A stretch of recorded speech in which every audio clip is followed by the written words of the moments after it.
L'analisi della partita di Musetti contro Djokovic al Roland Garros 2024. Signori, abbiamo assistito ad una delle partite più emozionanti degli ultimi tempi, carica di significati per tutta una serie di motivi. Il primo perché la vittoria di Musetti avrebbe potuto consegnare il trono, la posizione numero uno del ranking al nostro Jannik Sinner e ci sarebbe stato uno scambio di favori, diciamo così. Secondo perché vede Djokovic, diciamo così, affrontare un periodo della sua carriera piuttosto particolare, piuttosto difficile, uno dei peggiori anni che abbia mai affrontato, ha vinto pochissimo e non è andato bene anche negli ultimi tornei, quindi c'era da capire come si sarebbe potuto comportare a seguito di tutta questa serie di eventi. E terzo, perché chiaramente per Musetti era un test molto importante in virtù del fatto che anche lui non è che stia vivendo un momento così d'oro, tra virgolette, è passato per i challenger raggiungendo finali ma comunque non riuscendo a portare nemmeno a casa i titoli. Da questo punto di vista è un Musetti profondamente, diciamo, frustrato in campo, spesso nervoso e difficoltà nella gestione emotiva del match. Come un Fields abbiamo visto una grandissima partita da parte sua, c'erano quindi tutte le premesse per ripetersi e possiamo dire che ci è riuscito. Ma prima di cominciare mi raccomando, iscriviti al canale, metti un bel mi piace, sostieni la community, fai una donazione magari su PayPal, trovi qui sotto il link, oppure abbonati al canale. Puoi acquistare il libro Jannik Sinner il predestinato con la prefazione di Ubaldo Scanagatta, lo trovi su Amazon.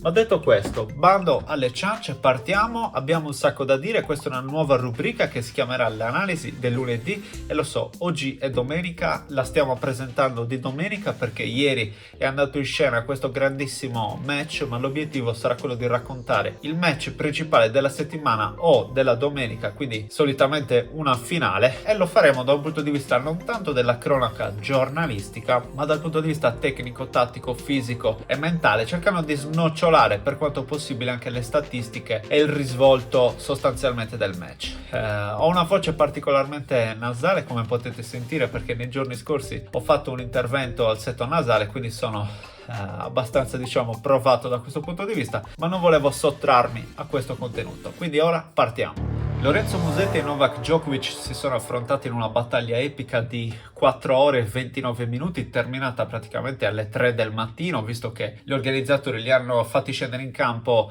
in tarda serata alla fine della partita tra Dimitrov e Zizou Bergs. La cosa si è allungata, ma non è mancato lo spettacolo, il pubblico era tanto, sono stati in tanti a seguirli fino alle 3 del mattino. Perché? Perché la partita è stata obiettivamente molto molto bella, c'era una qualità molto alta, nonostante l'italiano sia riuscito a mettere in difficoltà il serbo e quindi l'abbia portato al quinto set. Abbiamo visto comunque un Djokovic salire sempre di più durante la partita, dall'altra parte un Musetti scendere, quindi dare campo al serbo, che ha portato chiaramente a casa la partita. Perché se c'è una cosa che ci insegna questa partita è che quando pensi di avere Djokovic alle corde in realtà ti stai sbagliando, ti dimostra di avere un'energia che non pensavi potesse avere, nascosta da qualche parte, e oggi, o meglio dire ieri notte, l'ha trovata secondo me nel pubblico, che è stato decisivo nella rimonta e quindi gli ha concesso, insomma, questa possibilità a 37 anni, malgrado le fatiche. A tratti sembrava che stesse per cedere anche fisicamente, è riuscito comunque a portare a casa la partita. Ma andiamo con ordine. Allora, io vado dagli appunti. Un primo set con un inizio piuttosto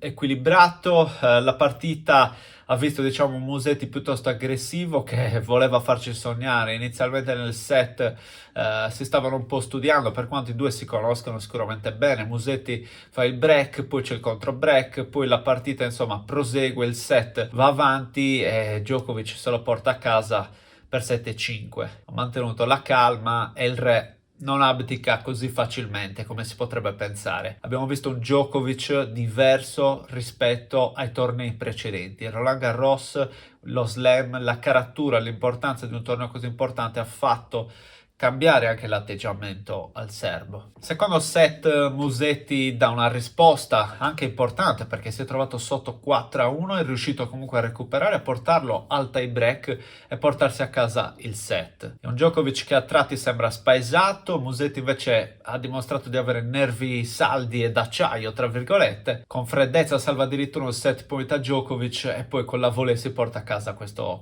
tie break, come era stato nel 2021 quando aveva portato i primi due tiebreak, i primi due set a casa per poi purtroppo, come vi ricordate, probabilmente perdere anche lì al quinto set. Nel terzo set Musetti in totale controllo, è un fiume in piena, aggressivo, preciso, brecca Djokovic che sembra stare lì, insomma, cincischiare a non trovare soluzione di continuità e non trovare soluzione proprio al gioco molto propositivo in spinta di Lorenzo Musetti. Chiude il set 6-2, folle in delirio, anche in Italia e nel mondo chi sta seguendo da casa e sta tifando per l'italiano sicuramente non può credere ai suoi occhi, comincia a pensare che si possa delineare una vittoria da parte sua, siamo 2-7-1 per Lorenzo Musetti, ma poi arriva il cambio inaspettato perché nel quarto set Djokovic trova un'energia tutta sua, un'energia che appunto il pubblico probabilmente gli consegna iniziando a incitarlo, a invocare il suo nome. È lui che non è così abituato a vivere questo tipo di condizioni quando si è sempre sentito tifare contro e remare contro plateale, insomma la vittoria contro Federer a Wimbledon dove lui immaginava che stessero chiamando il suo nome invece stavano incitando quello di Roger e quindi ecco secondo me gli ha dato quell'energia che gli serviva, che gli ha fatto portare a casa questo quarto set per 6-3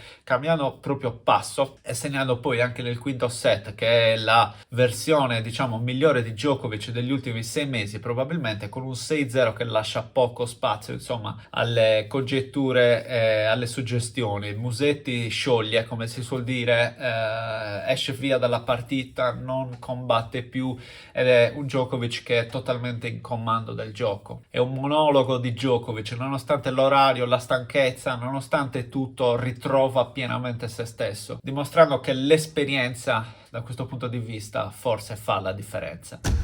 Ma passiamo all'area tecnico-tattica. Allora, la strategia di Musetti è molto chiara, entra in campo con l'idea di spingere, giocare sempre in spinta. Dopotutto è proprio questa l'indicazione che coach Tartarini e Corrado Barazzuti dal suo angolo continuano a dare nell'arco di tutta la partita. Musetti gioca più vincenti, 53-44, commette meno errori di Djokovic, 34-42, eppure il conteggio totale dei punti è inesorabile, è 150-134 per Djokovic. Una chiave di lettura passa per servizio risposta perché Djokovic vince il 69% dei punti con la prima e vince il 44% dei punti in risposta, a differenza di Musetti che vince il 59% dei punti con la prima e scende al 38% nella vettura dei punti in risposta. Sicuramente giocare in spinta è stata la chiave importante per Musetti che gli ha permesso di arrivare al quinto set, ma poi c'è stato un crollo fisico, ma di questo parleremo tra poco. L'indicazione che arriva dal coach, dal suo angolo, è quella di giocare appunto in spinta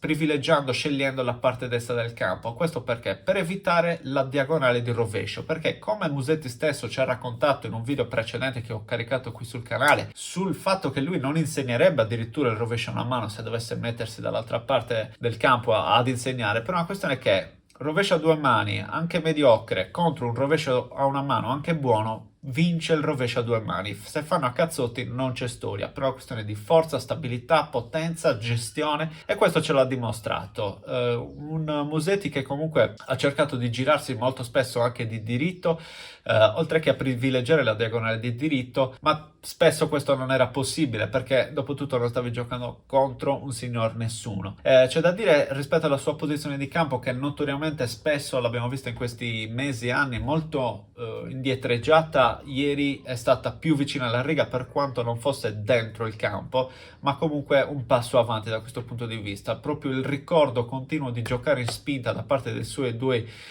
coach e super coach è chiaramente un'indicazione molto chiara. È un Musetti che anche ha scelto di variare tanto il gioco, giocando tanto lo slice sia di diritto che di rovescio. Molto spesso ha ingarbugliato anche Djokovic con delle palle che tendevano a essere più corte e quindi Djokovic si trovava lì nella condizione di non saper gestire bene, magari attaccando però venendo passato proprio dall'italiano. Il servizio molto bene dal punto di vista delle velocità medie molto alte, spesso sopra i 200, anche 215, 220 credo abbia toccato se non ricordo male. Una seconda invece molto prevedibile sia nel posizionamento e nel piazzamento di palla sia nelle velocità, molto spesso al di sotto dei 130 km/h, velocità da terza e quarta categoria, e con Djokovic questo non te lo puoi permettere, tanto è vero che Djokovic rispondeva molto spesso dentro il campo sulla sua seconda di servizio e questo è un problema, no? Chiaramente dall'altra parte per Djokovic è apparsa chiara sin da subito la strategia, che era quella proprio di restare sulla diagonale del rovescio e quindi cercare di rompere un varco da quella parte di campo.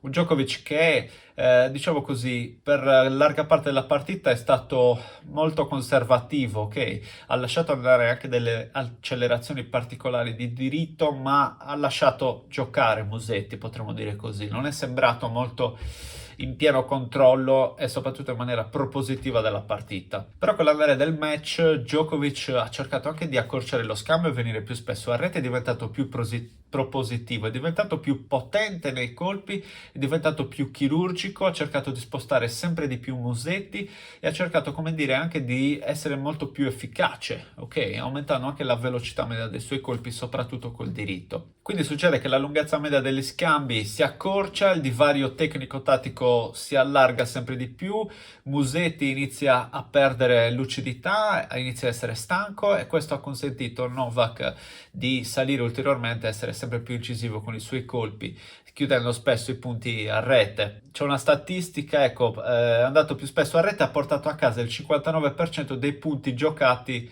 in questa zona di campo. Djokovic dal punto di vista del servizio chiaramente ha servito molto bene, ha fatto 5 ace rispetto a 1 di Musetti, ha fatto 2 doppi falli così come anche Musetti, ma ha avuto un'incisività superiore dal punto di vista del servizio nella resa globale. Ecco, poi un dettaglio da questo punto di vista lo troveremo nei prossimi giorni sul sito dell'ATP, se volete continuare a approfondire anche il dettaglio dei colpi giocati lo troverete nell'articolo che ho pubblicato sul blog, metto il link qui sotto, dove è possibile capire quanti punti vinti per esempio negli scambi da 0 a 4 colpi, quanti punti vinti negli scambi da 5 a 9 colpi e quanti punti vinti negli scambi da 9 o più colpi, oltre a tutta un'altra serie di statistiche molto interessanti.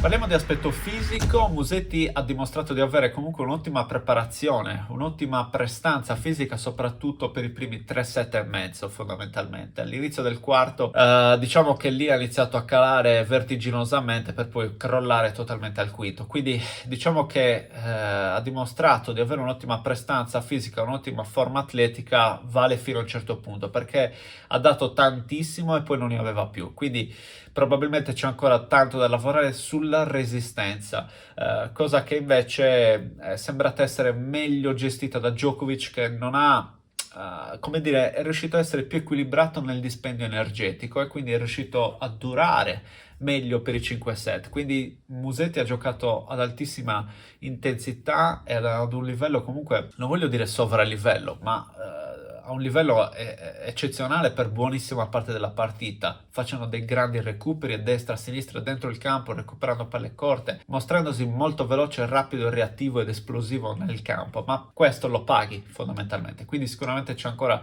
un margine di lavoro da fare dal punto di vista fisico e nell'imparare attraverso anche l'esperienza a gestirsi meglio da questo punto di vista. Djokovic invece, che è apparso un po' in difficoltà, soprattutto all'inizio, ecco, lo si vedeva affannare, piegarsi. Sono andato a ripescare una domanda che gli viene fatta proprio a questo proposito e dice: quando giochi uno scambio di oltre 20 colpi alle 2 del mattino la cosa non è semplice, no? Soprattutto se dall'altra parte della rete c'è qualcuno come Lorenzo che sta giocando il tennis della sua vita, non sbagliando quasi nulla e costringendoti a giocare ogni punto. Era così affoso e le condizioni erano pesanti, c'era molto freddo, le palline non andavano e non ottenevo molti punti gratuiti sul servizio, quindi dovevo lavorare per ogni singolo punto ed è per questo che mi sono spinto fisicamente al limite questa notte. Quindi insomma questo la dice tutta, la dice lunga anche rispetto alle condizioni fisiche, che vi ricordo si giocava al chiuso, c'era molta umidità, c'era freddo, quindi palle gonfie, palle lente, insomma non erano condizioni molto semplici tra virgolette. Andando verso la tenuta mentale, diciamo che Musetti ha dimostrato una prestazione piuttosto solida, non ha sbroccato come dicono a Roma, non è uscito fuori di testa come abbiamo visto succedere molto spesso negli ultimi mesi, negli ultimi tempi. Quindi io approvo diciamo in maniera positiva la sua prestazione, è rimasto attaccato al match, solido, ha seguito passo dopo passo le indicazioni del suo angolo, non si è abbattuto, non si è lasciato andare alla frustrazione, è apparso in fiducia a testa alta porta con un linguaggio del corpo molto positivo e questo ci dice una cosa, che se lui gioca sereno, sicuro di sé, può far uscire il meglio di sé, può far uscire totalmente il suo talento e ci mostra che lui possa valere realmente molto più del suo ranking attuale. Per quanto riguarda Djokovic, io sono del parere che quello che abbiamo visto in campo per buonissima parte della partita non è il Djokovic del 2023, proprio dal punto di vista del suo essere in campo, del suo approccio e atteggiamento in campo. Gli manca un po' il fuoco negli occhi, quello sguardo da cannibale che lo contraddistingue, no? L'abbiamo visto uscire verso la fine della partita, però c'è ancora tanto da fare, quindi sono del parere che mentalmente non stia vivendo un ottimo periodo. Concordo e sposo la teoria per cui lui sia in un momento critico anche dal punto di vista della motivazione e di cosa vuole fare da grande, tra virgolette.